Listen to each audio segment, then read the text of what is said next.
sa Papa Dudut Stories, ikaw ay hindi nag-iisa.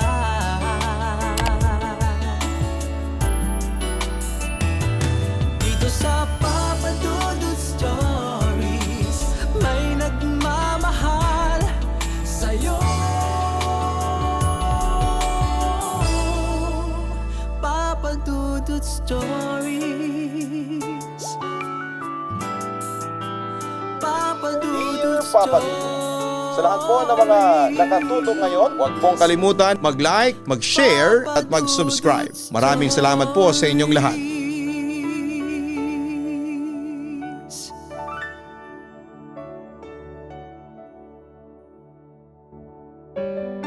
Dear Papa Dudut, tawagin niyo na lamang po ako sa pangalang Morena. 19 years old na sa ngayon at isang aspiring artist and singer. Ang kwento ko ngayon ay nangyari noong 10 years old pa lamang ako. Napanood ko sa TV noon na magkakaroon ng kauna-unahang The Voice Kids.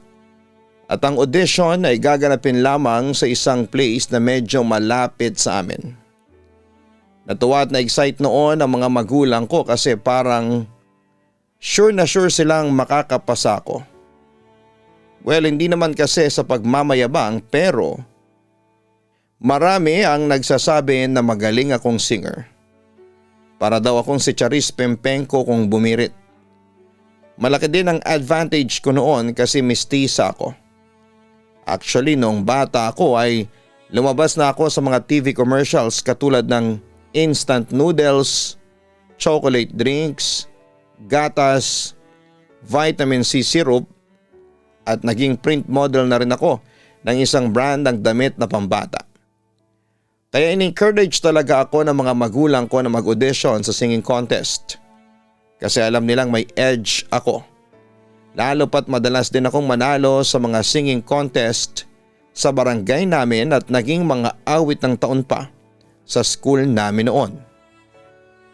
Yun nga Papa Dudut, dumating ang araw ng audition.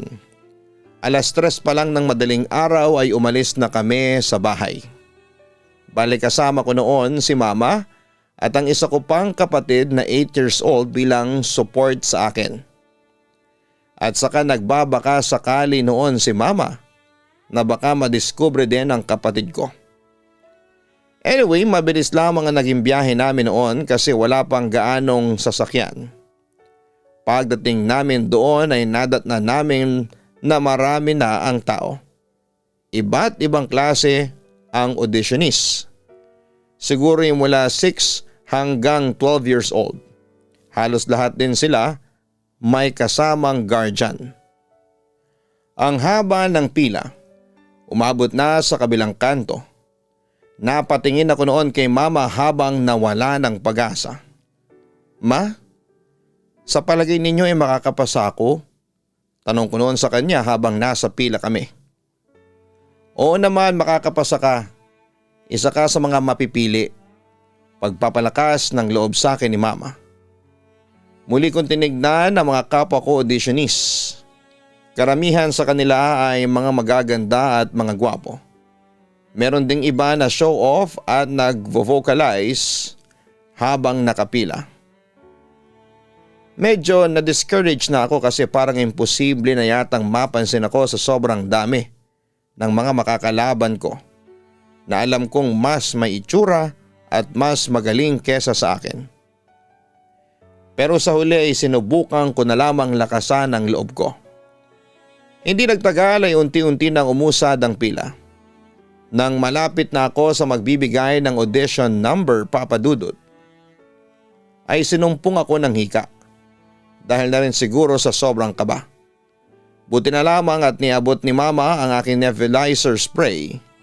At nang dumating na ako ng pag-i-interview ay bumuti na ang pakiramdam ko. At nabigyan na rin ako ng number ay pumasok na kami sa loob ng arena kung saan ay nakapila pa rin kaming mga auditionees. Tapos sa gitna ng arena, isa-isa kaming mag-audition. Kung hindi ako nagkakamali ay may 4 na panelist. Pero hindi mga artista like Lea Salonga, Bamboo o Sara Geronimo. Hindi kilala, parang staff or producers ng show siguro. Pinauna sa audition yung mga bata. A cappella ang atake. Kaya medyo mahirap. Pero in fairness sa mga bata, ang gagaling talaga nilang kumanta. Alam mo talagang may talent talaga sila sa pag-awit.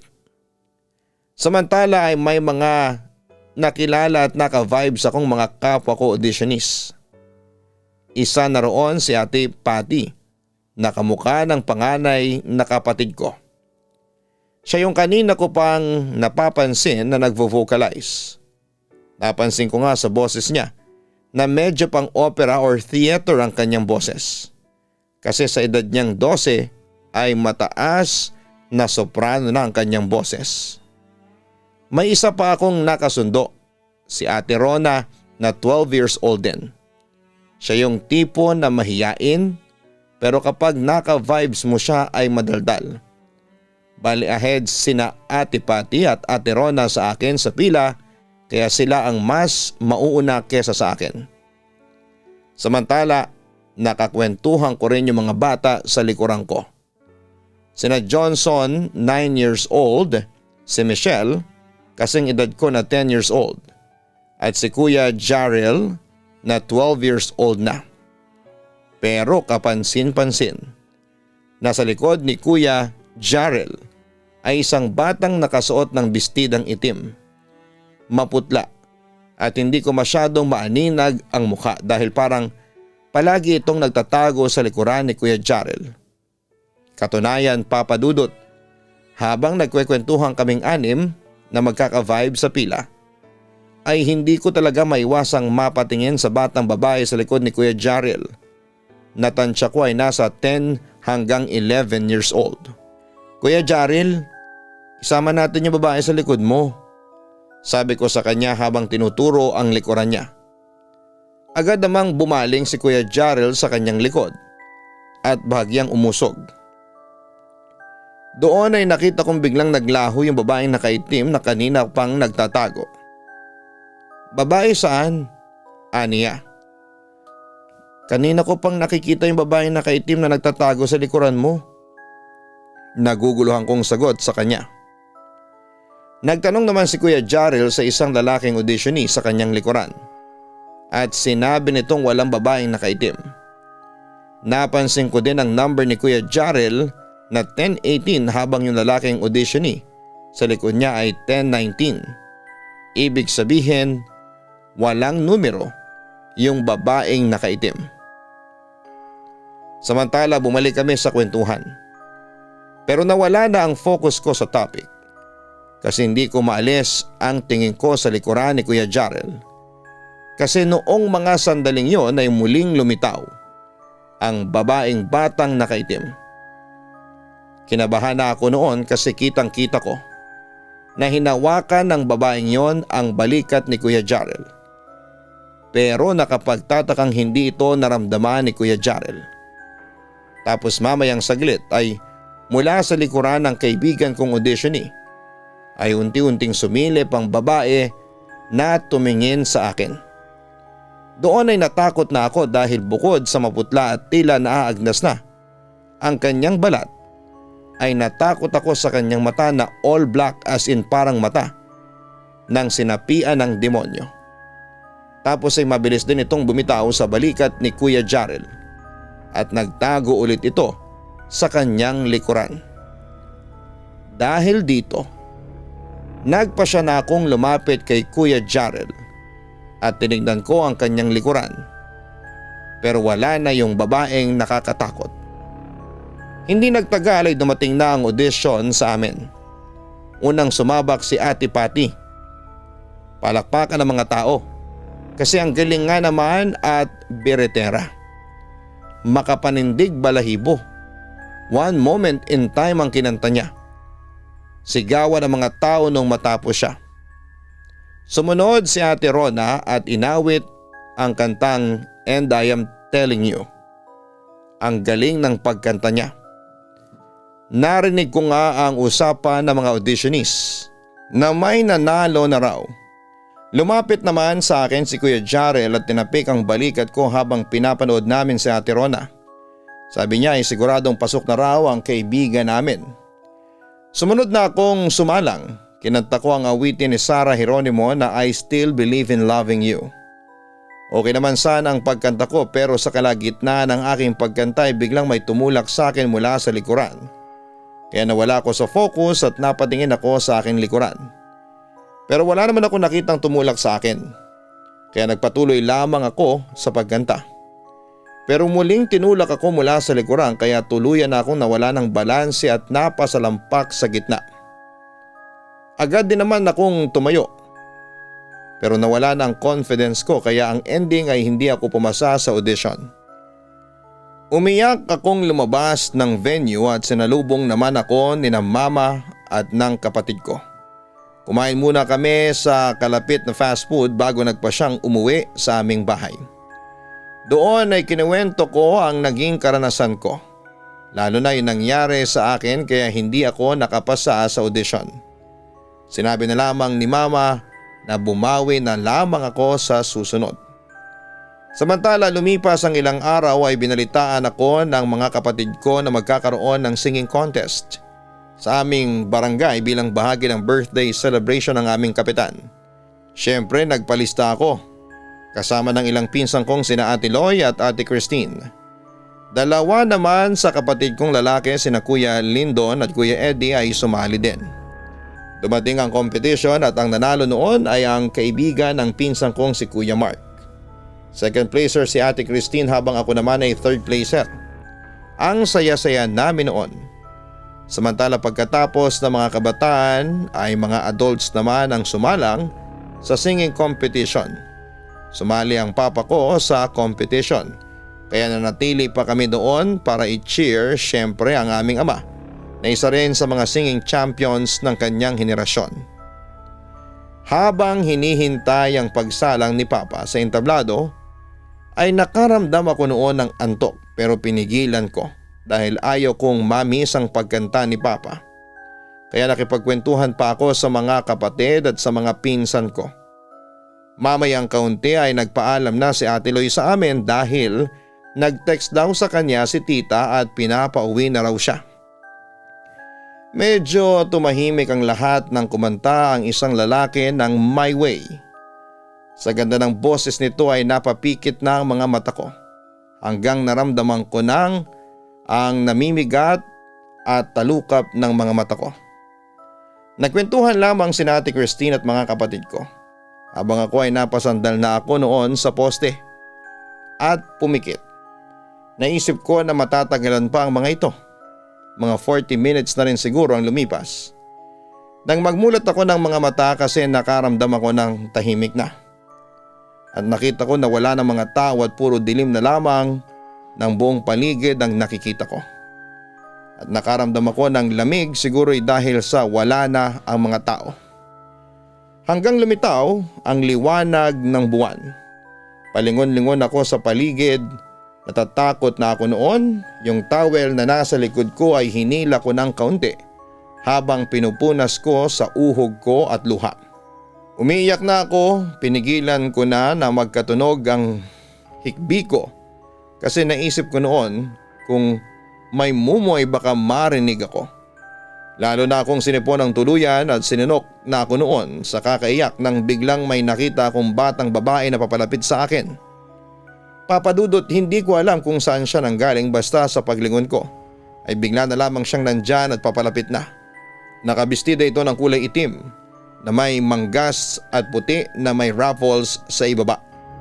Tapos ay mahaba ang buhok niya at nakadal shoes na puti na may ribbon sa gitna at may medyas na puti. Ang gara ng suot ng bata. Mukha siyang mayaman sa gayak niya. Malaki siya sa akin, siguro ay nasa 10 taong gulang ito. Nang makalapit siya sa akin ay hindi ko naaninag ang mukha niya. Naisip ko noon siguro ay dahil gabi na nga. Narinig kong nagsalita siya.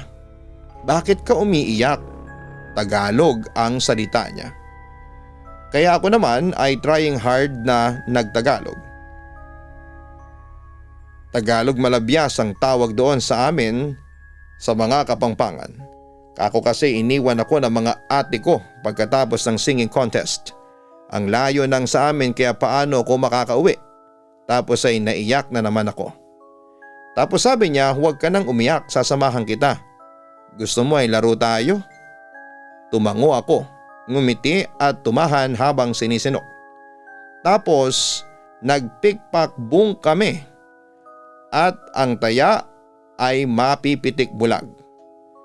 Ang saya, tawanan lang kami at nawala na sa isipan ko ng mga oras na yon ay gabi at naiwan ako mag-isa sa basketball court. At saka yung Tagalog ko ay mali-mali pero hindi niya ako pinipintasan. Samantala sa bahay namin ay tulog na ang mga magulang namin noong dumating ang mga kapatid ko. So nagsihiga na rin ang mga kuya ko at hindi pa rin nila namamalayan na wala ako. Hanggang sa yung Kuya Eddie ko ay naalala ang sobre na natanggap ko pagkatapos ng competition. Wala sa bulsa niya. Tumayo siya at pinaghahanap ito. Nawawala pala. Pati sa harap ng pinto ay lumabas hawak ang gasera at hanap siya ng hanap. Doon nagising ang mga magulang ko at tinanong ni nanay kung napaano ba siya. Hanggang pati ang mga kapatid ko ay naghanap na. Doon ay biglang nagtanong ang tatay ko. Nasa na si Morena? Tanong nito sa mga kapatid ko. Doon pa lang nataranta ang mga kapatid ko. Paanong nakalimutan nyo ang kapatid nyo? Sita ni Papa sa dalawa kong kuya. Pa, akala po namin kasama ninyo siyang umuwi, sagot ni Kuya Lindon. Pagkatapos daw kasi ng competition ay dumiretso na si Papa sa bahay habang yung dalawa kong kapatid ay nagpaalam na pupunta muna sila sa bahay ni Ate Christine. Ang buong akala daw ni Papa na kasama nila ako, habang ang mga kapatid ko naman ay inakala na sumabay na ako kay Papa na umuwi. Dahil sa kalituhan ay lumabas si Papa pagkaraang kumuha ng flashlight para balikan ako sa basketball court kung saan naganap ang singing competition. Meanwhile, ng mga sandaling yon ay nakikipaglaro pa rin ako sa batang nakaitim na bestida. Mamayang kaunti ay huminto siya na siyang paghinto ko rin. Mamayang kaunti ay lumapit siya sa akin at nagsalita. Sorry nga pala sa ginawa ko sa iyo dun sa audition. Aniya. Nagtaka naman akong sumagot. Ha? Anong audition? Teka, nag-audition ka rin ba sa The Voice Kids? Tanong ko sa kanya. Hindi ako nag-audition. Pero ako ang dahilan kung bakit ka hindi nakapasa. Sorry, nagawa ko lang yun kasi gusto kong magpapansin sa'yo. Kaso nahihiya ako na makita mo kaya nagtago ako noon sa likod ng kaibigan mong lalaki. Kwento niya sa akin. Noong una, Papa Dudut, ay naguguluhan ako sa kanyang sinabi. Pero hindi nagtagal ay nag-sink in din sa akin ang lahat. Naalala ko yung multo ng batang babae doon sa audition na agnas ang balat at itim na itim ang mata. Kinilabutan ako habang nakatingin sa batang kaharap ko habang unti-unting nagbabago ang itsura nito. Bagya ako napaatras pero napalingon ako sa aking likuran nang biglang may tumawag sa pangalan ko. Pagkita ko ay si Papa ang lumapit sa akin. Anak, bakit hindi ka pa umuuwi? Gabing-gabi na, wika ni Papa sa akin. Kaagad akong yumakap sa kanya. Yumuko siya at kinarga ko. Tara, uwi na tayo, ne. Hinihintay ka ni nanay, sabi niya.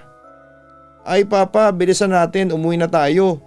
Yung kalaro ko kanina multo pala, sabi ko naman habang kinakabahan. Nasaan siya? Usisa pa ng aking ama. Paglingon ko ay wala na yung batang nakaitim na bestida. Nilingon ko ang paligid ko pero hindi ko na ito makita. Kaya ginawa ko ng opportunity yon para kumbinsihin na si Papa na umalis na kami doon sa basketball court. Noong pauwi na kami, tinanong ako ni tatay kung sino daw ang kalaro ko. Sabi ko ay batang babae. Maganda siya noong una pero biglang nagbago ang itsura kasabay ng pagdating ni Papa. Ikinuwento ko ang lahat sa kanya pati na yung pagpapakita nito sa akin noong nasa audition ako ng The Voice Kids. Natatandaan mo ba yung itsura niya? Sabi pa ni tatay. Hindi ko po matandaan pero alam ko po na nakakatakot siya. Kasi yung balat po niya ay parang nabubulok na. ang sabi ko. O anong suot ng bata? Usisa pa ni Papa. Black dress po tapos white doll shoes. Sagot ko ulit. Yung buhok, sabi ni tatay. Naramdaman ko ang kabog ng dibdib niya noon kasi nga ay kinakarga ko. Mahaba pa hanggang dito kako, isinenyas ko na hanggang bewang. Nag-usap kayo? Tanong pa ulit niya. Opo, Tagalog nga eh. Hindi na kumibo si tatay at halos tumakbo na siya para makarating sa bahay namin. Pag-uwi sa bahay ay pinunasan ako ni nanay at pinahiga na. Ang mga kapatid ko naman ay tinawag ni tatay at kinausap sa dining table. Alam ko naggalit siya noon pero nagpipigil siya. Narinig ko lang noon ang sinabi niyang bakit niyo iniwan ang kapatid niyo. Kinalaro niya ang kapatid ninyo. Kinabukasan ay narinig ko ang mga kuya ko na nag-uusap at inaasar ako na ang kasama ko daw pala na naghintay sa court ay multo. Opo Kuya Eddie, multo nga po yun. Siya yung kinikwento ko sa inyo na dahilan kaya natalo ko sa audition. Pero nagsorry na po siya sa akin. Nagawa lang niya daw yun kasi gusto niyang mapasing ko siya. Sabi ko. Hindi na noon kumibo ang mga kapatid ko, lalo na nang dumating si Papa. Samantala hindi na alis sa isipan ko yung batang babaeng nakaitim na bestida. Kahit na hindi na siya nagpaparamdam noon sa akin. Palagi ko naman siyang napapanaginipan. Kaya isang araw ay kinausap ko ulit si Papa tungkol doon sa batang yon. At isang pagtatapat ang ginawa ni Papa. Nung ipinagbubuntis ako ni Mama ay nakabuntis din si Papa ng ibang babae. Pagkapanganak sa akin ay pinanganak din ang half-sibling ko na babae na pinangalan ng Farah. Hindi kinilala ni Papa si Farah bilang anak niya at nanatili siya sa amin. Sabay kaming lumaki ni Farah pero hindi kami magkakilala. Hanggang sa dumating ang araw na dumalaw si Farah at ang nanay nito sa bahay namin at doon ay naabutan sina Mama at Papa habang kami noon ay nasa eskwelahan. Nakasuot ng itim na bestida noon si Farah dahil kagagaling lamang nito sa libing ng lolo nito. Habang nag-uusap ang mga magulang ko at nanay ni Farah, hindi nila namalayan na lumabas si Farah para bumili sa katapat naming sari-sari store. Nasagasaan siya ng rumaragasang kotse at namatay on the spot. Sinubukan pa raw dalhin sa ospital si Farah pero diniklara na raw itong dead on arrival. Samantala kinagabihan nang umuwi na kami ng mga kapatid ko galing ng eskwelahan ay nabalitaan nga namin na may nasagasa ang bata sa tapat ng bahay namin. Pero dahil sa bata pa ako ay hindi ko yon pinansin. Hanggang sa nakita ko na lamang habang nasa kwarto ako. Natatanaw ko si Papa na kinakausap ang mga nakatatanda kong kapatid tungkol sa aksidenteng nangyari. Papa Dudut, hindi nila yung sinabi sa akin hanggang sa eto na nga. After a week ay dumating ang audition sa The Voice Kids. Doon pa lang nagpakita at nagparamdam sa akin ang kaluluwa ni Farah. Papa Dudut, nakakaramdam ako ng lungkot nang malaman ko yon. Nangihinayang ako kasi huli ko nang nalaman na may kapatid pala ako na kasing edad ko. Kung maaga ko lang sanang na-meet si Farah para naging close kami. Sayang lang talaga at maaga siyang kinuha ng Diyos. Papa Dudut, sa ngayon ay 19 years old na ako pero hindi pa rin ako nawawala ng pag-asa. Na isang araw ay makakapasa rin ako sa audition at magiging isang sikat na artista o singer balang araw. Katunayan, kagagaling ko lang sa isang audition sa isang reality show na ginanap sa isang mall sa Fairview. Although unsuccessful ang audition ko kasi ang higpit ng labanan. Pero tuloy lang, darating din ang big break sa karir ko. I claim this positivity in the name of Jesus. Muli hanggang dito na lamang at sana'y mabasa ninyo ang kwento ko. Maraming salamat at magandang gabi sa inyong lahat. Lubos na gumagalang, Morena. Ang pagpapakita at pagpaparamdam ng multo ng batang nakabistidang itim kay Morena ay meron pong malalim na kadahilanan. Ang multo ay kapatid pala ni Morena sa ama na nagngangalang Farah. Hindi man sila nagkita at nagkakilala noong nabubuhay pa si Farah ay gumawa pa rin ito ng paraan para ma-meet niya ang kanyang kapatid. Nakakalungkot at nakakapanghinayang lang at hindi naging matagal ang pagsasama nila. Pero tulad ng madalas nating sabihin, lahat ay may rason.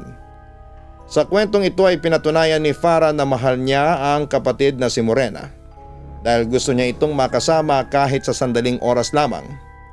Kaya sa ating mga kapuso dyan, mahalin natin at pahalagahan ang ating mga kapatid. Ipakita at iparamdam natin sa kanila na masaya tayong makasama sila dahil hindi natin alam kung hanggang kailan natin sila makakasama. Huwag kalimutan na mag-like, mag-share at mag-subscribe. Hanapin po ang Kaistorya YouTube channel at ang Gian Gianna Vlogs. Sana po'y suportahan niyo po ang iba naming mga channels na pinoproduce.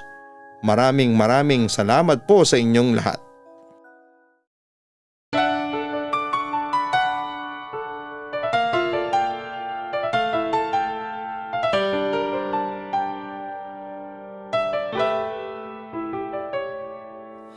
Ang buhay ay mahiwaga, laging may lungkot at saya. Sa Papa Dudut Stories, laging may karamay ka.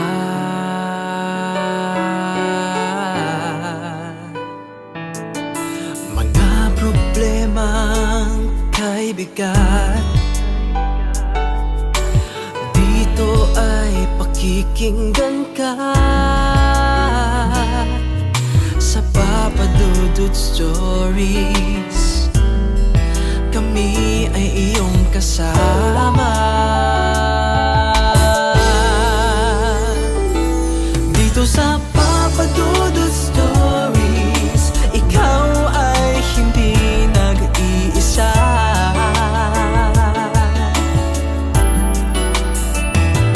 Dito sa Papa Dudut Stories, may nagmamahal sa'yo.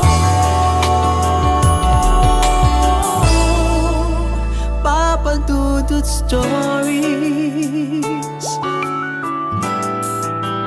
Papa Dudut Stories, Papa Dudut Stories. Hello mga ka-online, ako po ang inyong si Papa Dudut. Huwag kalimutan na mag-like, mag-share at mag-subscribe. Pindutin ang notification bell para mas maraming video ang mapanood ninyo. Maraming salamat po sa inyong walang sawang pagtitiwala.